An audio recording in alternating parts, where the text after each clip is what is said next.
झिंझिण्यांपासून त्वरित आराम मिळवा सेन्सोडाईन रॅपिड रिलीफ बरोबर. काल दिल्लीला बैठक पार पडलेली आहे. जवळपास आता देवेंद्र फडणवीस यांच्याच नावाला निश्चिती जी आहे ती केंद्राकडून पण मिळालेली आहे. आपण भाजपचे आमदार आहात, काय नेमकी पहिली प्रतिक्रिया आहे? भारतीय जनता पार्टीच्या प्रत्येक कार्यकर्त्याला हा एक मोठा आनंदाचा क्षण आहे. किंबहुना महाराष्ट्रातल्याही जनतेला हा आनंदाचाच क्षण असणार आहे. खरं म्हणजे ज्या राजकीय संस्कृतीच्या माध्यमातून देवेंद्रजी पुढे आले आणि 2.5 वर्षापूर्वी ज्या खिलाडू वृत्तीने त्यांनी जो निर्णय वरिष्ठांनी घेतला तो स्वीकारला आणि कुठेही असा त्यांच्या चेहऱ्यावर असा कुठलाही भाव न ठेवता एकीच्या भावनेने आणि संघटना शरण या भावनेने त्यांनी तेवढ्याच जोमाने काम केलं आणि त्याचाच हा सगळा परिपाक जो आहे तो त्याचा आपल्याला जो निर्णय मिळाला आणि महायुतीच्या नेत्यांनी ज्या पद्धतीने योजना ज्या पद्धतीने काम केलं, जनतेने अक्षरशः उचलून धरलं. जनतेने विकासाला मत दिलं, पुढच्या निरनिराळ्या महाराष्ट्राच्या वाटचालीकरता गतिमान होण्याकरता मत दिलं आणि आज हा एक आनंदाचा क्षण निश्चितपणे आहे. सर, 2014ची पुनरावृत्ती होती, म्हणजे पुन्हा एकदा देवेंद्र फडणवीस मुख्यमंत्री होत आहेत. कशा प्रकारे भारतीय जनता पार्टीची आता वाटचाल असणार आहे? कशा प्रकारे मंत्रिमंडळ वाटप होणार आहे? कारण तुम्ही आता 3ऱ्या टर्मचे आमदार देखील.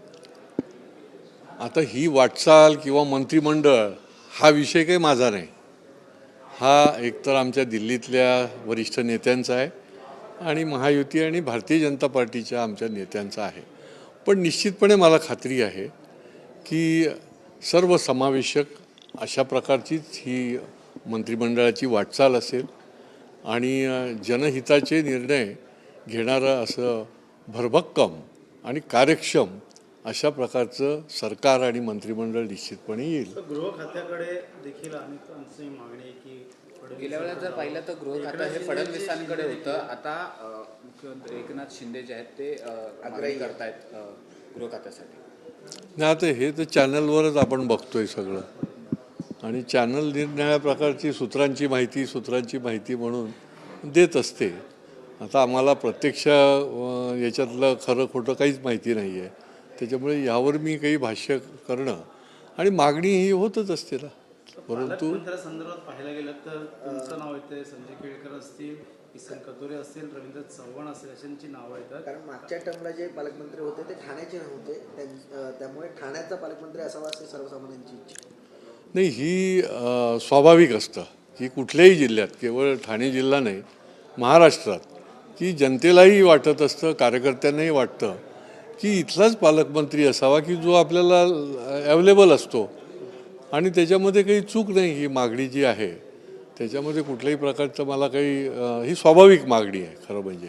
सर, सांस्कृतिक मंत्रिपद तुमच्याकडे दिलं, जबाबदारी दिली तर कशी करू शकतात? कारण कार्यकर्त्याची मागणी आहे की तुम्ही आतापर्यंत विद्यार्थी असतील, इतर संस्था असतील आणि तुम्ही नाटकांमध्ये सुद्धा काम केलं, सांस्कृतिक क्षेत्रात तुमचा हातखंड आहे, त्यामुळे सांस्कृतिक मंत्री मिळावा असं कार्यकर्त्यांची इच्छा आहे.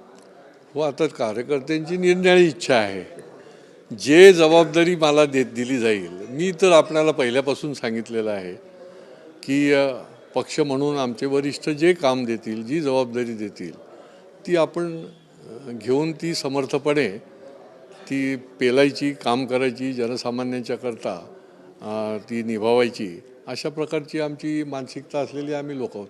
सर, मतदान शेवटच्या 1 तासात जास्त प्रमाण झालं, 60% झालं असं आता विरोधक म्हणतात. नाना पटोले असं म्हणतात की एवढी टक्केवारी वाढलीच कशी? कोर्टात देखील जाणार आहे, त्यामुळे कोर्टात बॅलेटवरती निवडणुका घ्या आणि पुन्हा बॅलेटची तपासणी करा असं. खरं म्हणजे सुप्रीम कोर्टाने सांगितल्यानंतर ही मंडळी अजून तरी देखील त्या याच्यामध्येच आहेत, की मतमोजणी आणि याच्यामध्ये. परंतु त्यांना दुसरा काही विषय नाही. खरं म्हणजे त्यांनी परीक्षण करायला पाहिजे, आत्मपरीक्षण, की खोटे नॅरेटिव्ह सारखे वापरले तर काय फटका बसतो. तर ते सोडून निरनिराळ्या प्रकारच्या कुरापती काढण्याचं काम आहे, पण त्यांचा अधिकार आहे. त्याच्यामुळे त्यांनी तो बोलत राहावं. तेवढंच जनतेचा जो आहे तो रोष जो आहे तो त्यांना पुढच्या काळामध्ये तरी देखील बघायला मिळत राहील. सर, लोकसभा युतीत निवडणुका लढवल्या गेल्या, विधानसभा महायुतीत लढवल्या गेल्या, परंतु महापालिकेला जे आहे इंडिव्हिज्युअल लढवण्याची जे आहे तयारी आहे का आणि कशा प्रकारे ती तयारी आहे? नाही, हा निर्णय तर त्या वेळेला ज्या वेळेला ह्या निवडणुका लागतील त्यावेळेलाच होईल. परंतु आतापर्यंतचा जर इतिहास तुम्ही पण बघितला तर निरनिराळ्या प्रकारे लढल्या जातात. काही वेळ आता विधानसभा देखील ना 14ला तर युतीविना निवडणूक विधानसभेची पण झाली. महापालिका, नगरपालिका आणि जिल्हा परिषद वगैरे जे आहेत ते त्या ठिकाणचं कसं काय वास्तव आहे त्याच्याप्रमाणे निवडणुका त्या ठिकाणच्या ज्या लोक निर्णय घेत असतात. आत्ता याच्यावर काही भाष्य करू पण नाही शकत. तर स्ट्राईक रेट वाढत चाललेला आहे भाजपचा, 9च्या 9 ठिकाणी आलेले आहेत, मात्र शिंदेचे 7 ठिकाणी 6 जण आले. त्यामुळे स्ट्राईक रेट वाढल्यामुळे महापालिकेमध्ये येणाऱ्या काळात महापौर असेल या पालक मंदिर असेल, आग्रही मागणी आता सगळीकडे होताना दिसत आहे. नाही, ती मागणी मी आपल्याला बोलल्याप्रमाणे की त्या पक्षाच्या कार्यकर्त्यांची असतेच.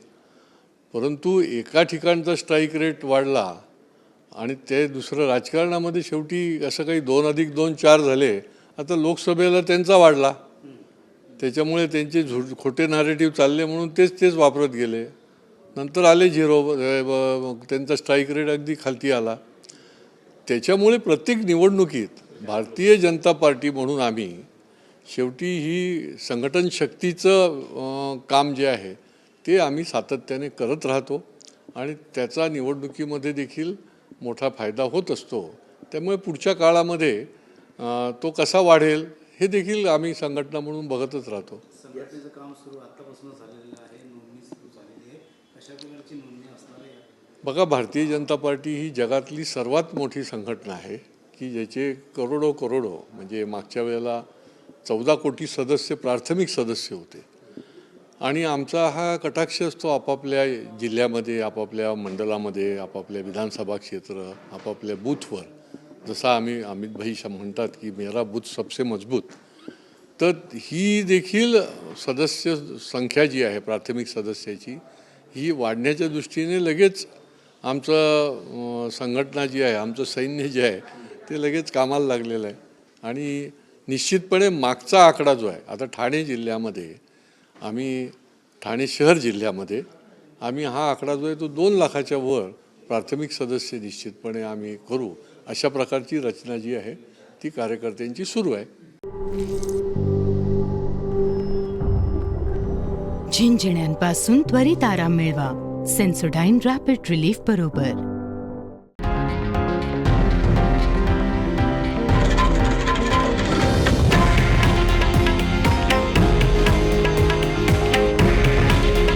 हे आहे देशातील नंबर 1 न्यूज नेटवर्क आणि आपण पाहत आहात TV9 मराठी. काळजी तुमची, हित महाराष्ट्राचं.